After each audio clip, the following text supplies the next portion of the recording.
You are welcome to the Messiah Revelation Ministry. We are a prophetic end-time ministry dedicated to preparing the world for the arrival of the Messiah. We are also awakening the Hebrews who are scattered all over the world.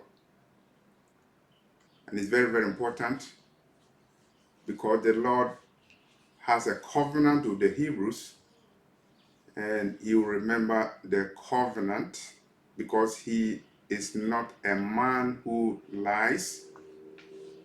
He is the truth, and He is the light, and truth and light live in Him.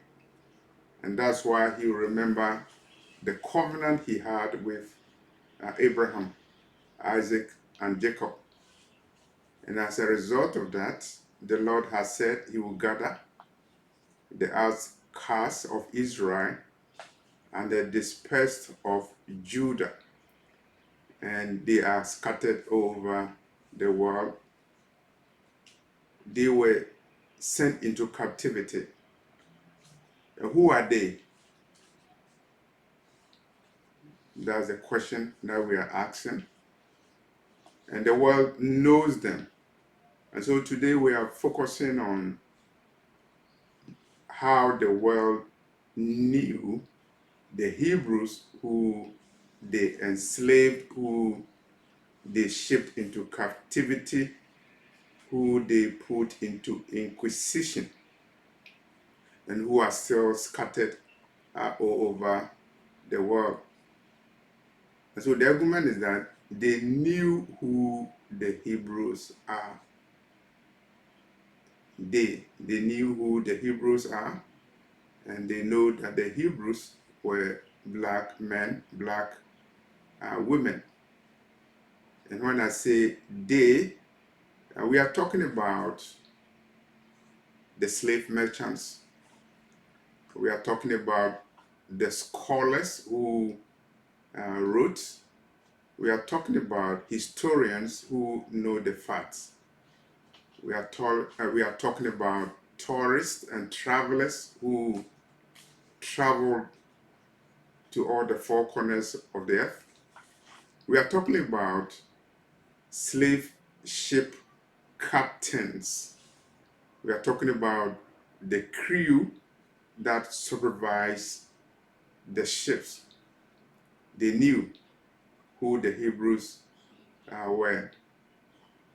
We are talking about those who drew the maps of Africa. And we are talking about particularly the 1747 map of West Africa that shows the kingdom of Judah. Why will they have a kingdom of Judah in West Africa?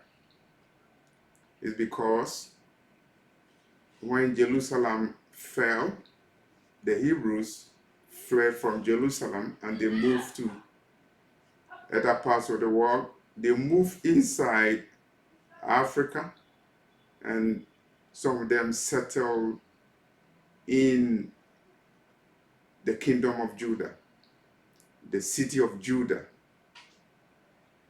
It still exists in West Africa, in Benin, the country of Benin. And so they knew that. They knew the Hebrews were black. And so now we are talking about admission. In law, when we talk about admission, we are talking about a statement that somebody makes. And the person who makes the statement makes an admission. And so if you are in court, you make a statement. The law regards the statement as your own admission. And so we are talking about words coming from the mouth of those people who denied that the Hebrews were black. We are focusing on a few of them, and today we are focusing on the testimony of those who supervised the slave trade in Africa. And I'm showing you a copy of a book. The book is the title is A Danish Jew in West Africa, Joseph Wolf. A Danish Jew in West Africa, Joseph Wolf. That's the title of the book. And the title is strange, but it is a commentary on the biography and the letters written by someone by name Joseph Wolf.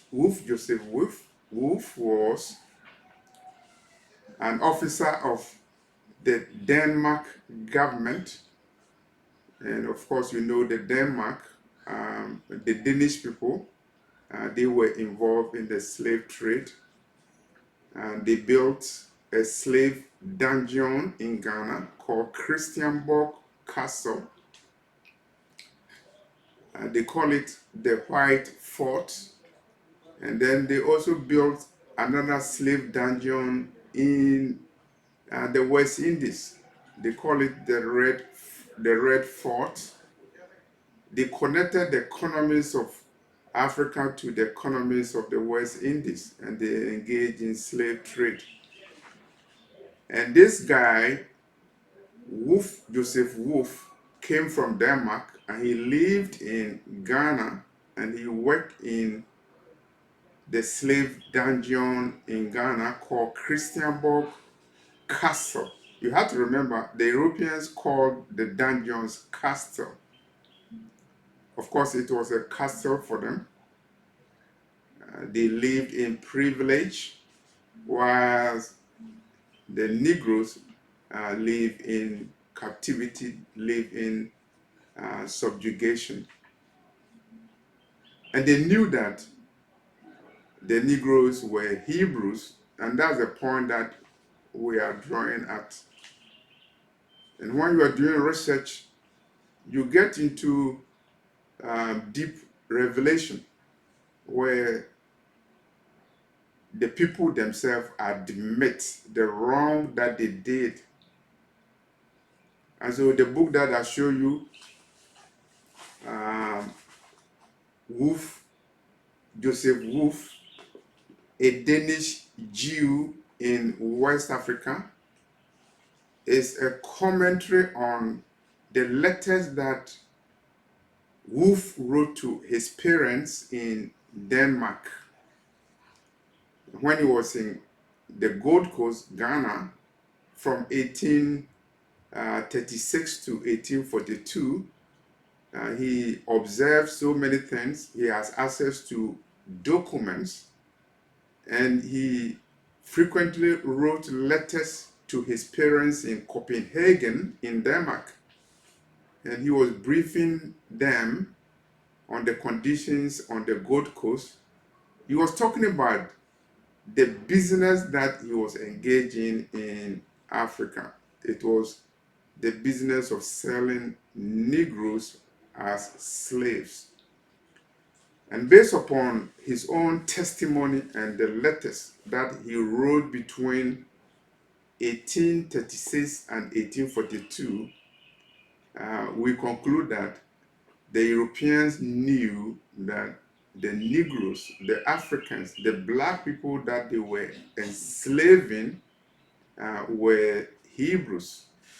And so in this book, it is written, and I'm reading for you, and I'm giving you a context. The context is that the Africans, the Ghanaians in Ghana, the Africans who were captured from different parts of Africa and brought to the slave dungeons in Ghana, they were engaged in some business, and the business was fishing. So they had canoes, and the canoes are the things that they used to fish, and they will paddle the canoe on the ocean to get fish. And Joseph Wolf is describing the Negroes. So I'm reading. The songs that they sing while paddling the canoes are a mixture of the Negro language, French, Portuguese, as well as Hebrew. They are in fact Jews here among the Negroes, but the truth is that they are just ignorant. Page 93 of the book written by Joseph Wolf, a Danish Jew in West Africa. Joseph Wolf claimed that he was a Jew born in Copenhagen in Denmark. And he's writing and describing the conditions in the Gold Coast. And he's writing about the Negroes, how they will be singing as they are paddling their canoes. The song they sing while paddling the canoes are a mixture of the Negro language, English, Portuguese, as well as Hebrew. There are, in fact, Jews here among the Negroes, but the truth is that they are just as ignorant. And so we have to break it down. And breaking it down, we are saying the Europeans admit that they enslaved and put into captivity Negroes who are Hebrews, because Wolf is saying that the Negroes were singing a song, and he heard the song they were singing, and the song was sang in a mixture of English language, Negro language, Portuguese language, and Hebrew. And so the Negroes were singing song in Hebrew. Where did they learn the Hebrew from? It's because they were Hebrews. And they also knew Portuguese. Of course, we know that Portugal was a major horn that dispersed the children of Judah. When I say horn, H-O-R-N, I'm talking prophetically, quoting the book of Zechariah, chapter 1, verse 18, when the prophet Zechariah, in a vision, was shown the horns that dispersed the children of Judah. And when we're talking about the horns, Portugal, Denmark, Germany, France, United Kingdom, and almighty United States, they all took part in scattering the Hebrews all over the world. And so they knew that the Hebrews were actually black. They knew that the Negroes they were enslaving were black people. And so I'm quoting from a book which is a commentary on the letters written by a Danish Jew in the Gold Coast, who was in the Gold Coast dealing with enslavement of Hebrews. And he's saying that when he heard the Negroes singing a song, it was a mixture of Negro language, a mixture of English, Portuguese, and Hebrew. When you research about the Inquisition in Portugal, researchers, including Rodolph Winsor, have documented that there was a time that the King of Portugal, King John II, he expelled Hebrews from Portugal, and they were shipped into territories owned by Portugal, including Sao Tome, which is an island in Africa. The Inquisition, a time of persecution of Hebrews, happened in Spain. It also happened in Portugal, and of course, black people were involved, and they were Hebrews. Portugal was a leading enslaving nation, being the country that built the first and largest slave dungeon in Africa, the Elmina Castle, that is located in Ghana. It was built in 1482. And so admission from Joseph Wolf, a Danish Jew in West Africa, the slave coast, the Negro land, the kingdom of Judah. He is admitting that the Negroes spoke Hebrew, and he also saying emphatically that there were Hebrews among the Negroes. And that is a very big statement. There were Hebrews among the Negroes. Of course, he didn't use Hebrews. He said, in fact, there were Jews among the Negroes. Jews among the Negroes. Of course, they used the word Jew. You remember, the word Jew did not come into the Bible until the 18th century. Jew, J, the letter J. And so you should have said Hebrews. There were Hebrews among the Negroes, but he said there were Jews among the Negroes. And he's admitting that the Negroes didn't know that they were Hebrews because they are ignorant about it. Why will you be ignorant about your heritage?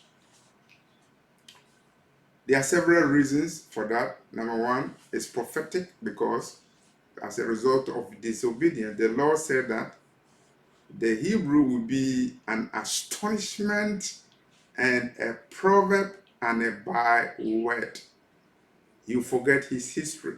So that is prophetic. The second reason is that it was in the interest of the enslaving nations to blot the memory of Hebrew identity from the minds of the Negroes.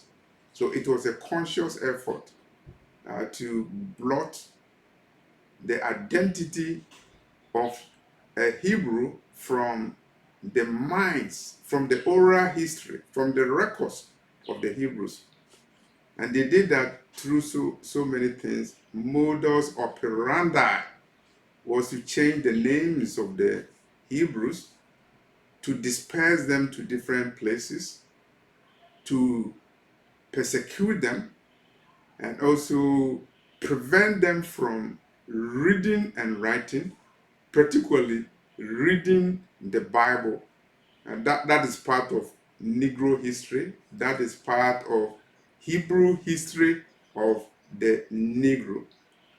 And so we are establishing the fact that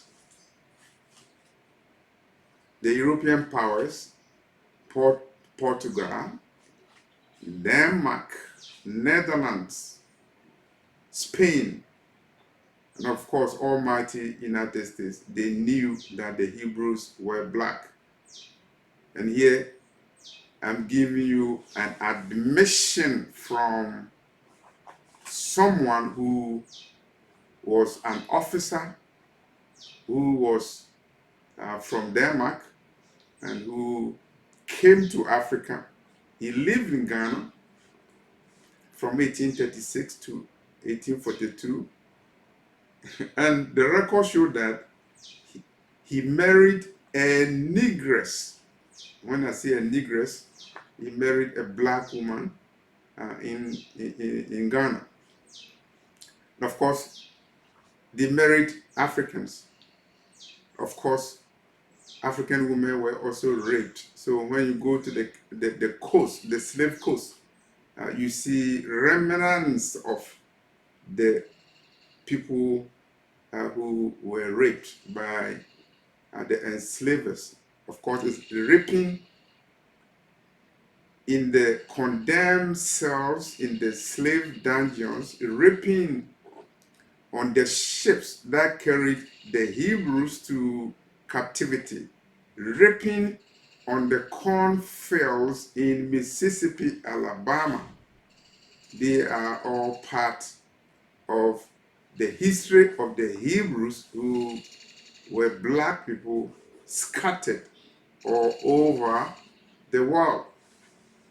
Okay, the message is to tell you that they knew that the Negroes, quote unquote, they were enslaving were actually Hebrews. And I'm giving you an official documentation from the records of Joseph Wolf, a Danish slave administrator who oversaw the business of slave trade linking West Africa to the West Indies, St. Thomas, St. Croix, and other places, Jamaica.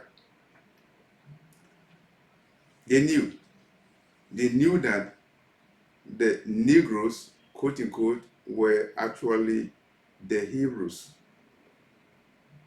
And to conclude, I will comment on the rabbi. There was a rabbi in Israel. His name is Chief Rabbi Obadiah Yosef. 1971, he made a ruling, the ruling of a rabbi. And the ruling was about whether the Hebrews, the black men and women in Ethiopia, are Hebrews. Why is that important? It's important because you know the history of Ethiopia in the Bible. The land of Cush, mentioned 51 times in the Bible. You remember the story of King Solomon and the Queen of Sheba. And you remember the Solomonic dynasty in Ethiopia lasting for 3,000 years. Yet, the Hebrews in Ethiopia were not recognized as Hebrews. And of course, the color of the skin is part of the equation. But in 1971, there was a ruling by Chief Rabbi Obadiah Yosef, 1971. And the ruling was about whether to accept the quote-unquote Jews from Ethiopia. And the ruling is that, yes, the Ethiopians, quote-unquote, they were from the tribes of Israel that moved south to Cush. It's a very powerful ruling. Yes, the Ethiopians, whether they are black skin or brown skin or dark skin or no skin, They actually are descendants of tribes from Israel. Tribes, plural. Naphtali, Gad, Asher. Issachar, Judah, Benjamin, Ephraim, Manasseh. They are descendants of tribes from Israel that moved south to Cush. He mentioned Cush because he was specifically talking about Hebrews from Ethiopia. But what is the status of the Hebrews who moved from Cush to Timbuktu? What about the Hebrews who were taken from Timbuktu to North America? What about the Hebrews who are still living in Nigeria, the Igbos, the Limbers in Zimbabwe, the Zulus in South Africa, the Bantus in Central Africa, the Ashantis in Ghana? What about them? They admit that the Negro is a Hebrew. Chief Rabbi Obadiah Joseph, his ruling in 1971, it was key to a law passed in Israel, the law about the right of return. And so this message is to tell you that they knew that the Hebrews were actually black people.